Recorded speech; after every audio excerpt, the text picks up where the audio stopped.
일론 머스크 같은 사람들을 보면 인류의 미래가 우주에 있는 것 같잖아요. 그런데 그 엄청난 비전을 현실로 만들려면 에너지가 필요하겠죠? 과연 그 에너지는 어디서 올까요? 오늘 이 시간에는 바로 이 태양광이 어떻게 우리 인류의 우주 탐사에서 절대 빼놓을 수 없는 가장 중요한 동력이 됐는지 한번 알아보겠습니다. 자, 어떤 문명이 얼마나 발전했는지를 뭘로 잴 수 있을까요? 보통 영토 크기나 군사력 같은 걸 떠올리기 쉽죠. 근데요, 진짜 중요한 척도는 훨씬 더 근본적인 데 있습니다. 바로 에너지를 얼마나 자유자재로 다루느냐 이거예요. 이걸 설명하는 아주 유명한 척도가 바로 카르다쇼프 척도인데요.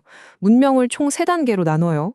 1단계는 자기가 사는 행성의 에너지를 전부 쓰는 수준, 2단계는 그 행성이 속한 항성계, 그러니까 태양 같은 별의 에너지를 전부 통제하는 단계고요. 그리고 마지막 3단계는 이건 정말 상상하기도 힘든데 은하계 전체의 에너지를 다 쓰는 그런 문명입니다. 그럼 우리는 지금 어디쯤 와 있을까요? 충격적일 수도 있는데 우리는 아직 1단계도 아니고 겨우 0.75단계에 머물러 있습니다. 그러니까 1단계 문명을 되려면요, 지금 우리가 쓰는 에너지보다 무려 500배나 더 많은 에너지를 쓸 수 있어야 한다는 계산이 나와요. 정말 엄청나죠? 바로 이런 엄청난 에너지 문제를 해결해야 하기 때문에 우주를 개척하려면 결국 태양을 쳐다볼 수밖에 없었던 겁니다. 당연하겠죠. 우주에서 가장 확실하고 또 가장 강력한 에너지원이니까요.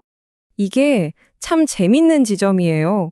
보통은 지상에서 개발된 최첨단 기술이 우주로 가잖아요.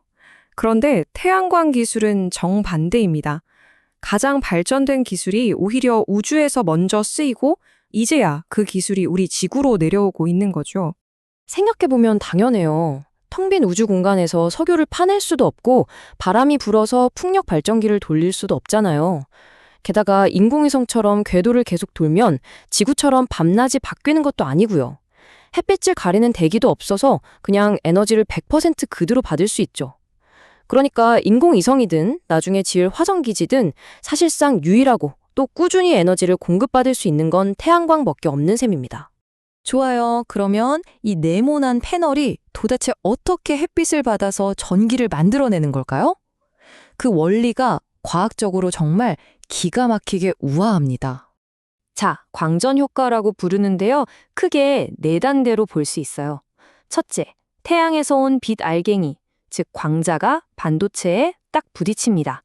둘째, 이 에너지 때문에 반도체 안에 있던 전자가 탁 하고 튀어나와요.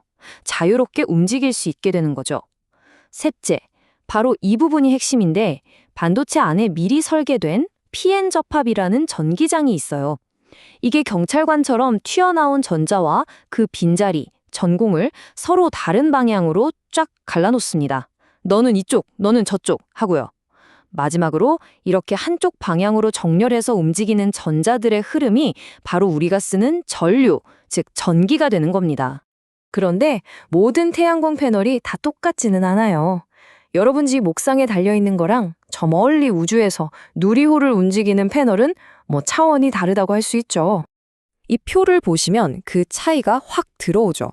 지상용은 주로 실리콘을 쓰지만 우주용은 갈륨비소 같은 훨씬 비싸고 특수한 소재를 씁니다. 효율도 22%와 30% 이상으로 차이가 크고요.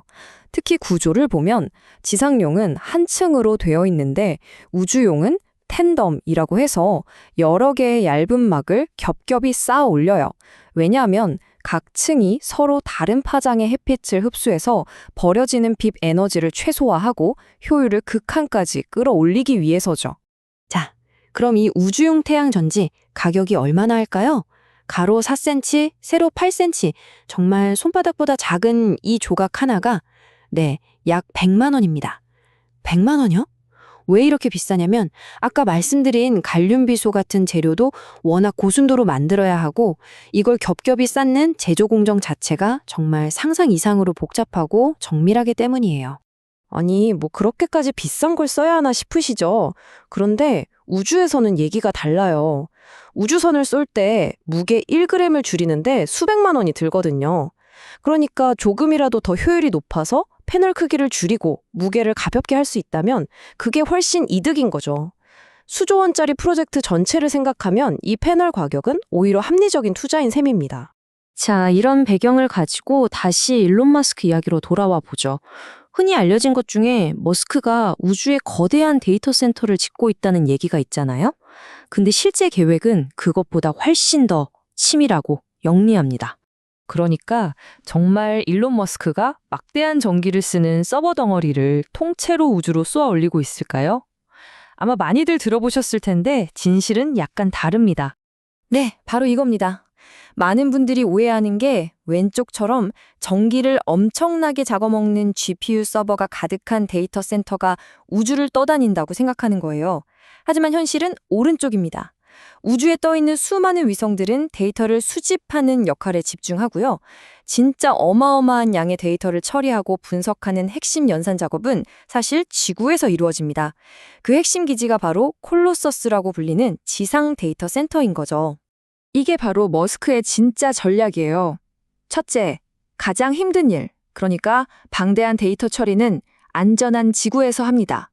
둘째, 이 지상시설에 필요한 엄청난 잔기는 바로 자체적으로 지은 거대한 태양광 발전소에서 끌어다 씁니다. 셋째, 우주에 있는 수천 개의 위성들은 마치 거대한 신경망처럼 지구 곳곳의 데이터를 수집하는 안테나 역할을 하는 거고요. 이렇게 하면 공공 전력망에 기댈 필요도 없이 완벽하게 에너지 독립적인 시스템을 만들 수 있는 거죠. 사실 이게 훨씬 더 안전한 방법이기도 해요. 우주 환경이라는 게 정말 혹독하거든요. 강력한 방사선이 계속 쏟아지고 태양에서 뿜어져 나오는 태양풍은 민감한 전자장비를 한순간에 망가뜨릴 수 있어요. 그러니까 가장 비싸고 중요한 컴퓨터 장비는 안전한 지구에 두는 게 단순히 효율 문제를 떠나서 생존을 위한 필수 전략인 겁니다. 돌이켜보면 우주 태양광 기술은 정말 눈부시게 발전해 왔습니다. 1950년대 최초의 인공위성 뱅가드가 정말 낮은 효율의 태양전지로 이게 가능하구나라는 걸 보여준 게 시작이었죠. 2000년대에 들어서는 효율 30%를 넘는 갈륨비소 전지가 표준이 됐고요. 그리고 지금은 종이처럼 얇고 유연하게 휘어지는 차세대 방막 전지를 실제 위성에 붙여서 테스트하는 단계까지 왔습니다. 그럼 미래는 어떨까요? 달 표면에 거대한 태양광 발전소를 짓고 거기서 만든 전기를 지구로 무선 전송하는 그런 공상과학 같은 일들이 진지하게 논의되고 있습니다. 결국 인류의 다음 발자국은 단순히 저 멀리 별에 가는 것에서 그치지 않을 겁니다. 그 별에 가는 과정에서 그 별이 뿜어내는 막대한 에너지를 어떻게 우리 것으로 만들고 활용할 것인가, 바로 그 방법을 배우는 데 달려 있다고 할 수 있겠죠. 우주를 향한 우리의 여정은 곧 우주에서 가장 풍부한 이 자원을 마스터하는 여정인 셈입니다. 오늘 준비한 이야기는 여기까지입니다. 시청해주셔서 고맙습니다.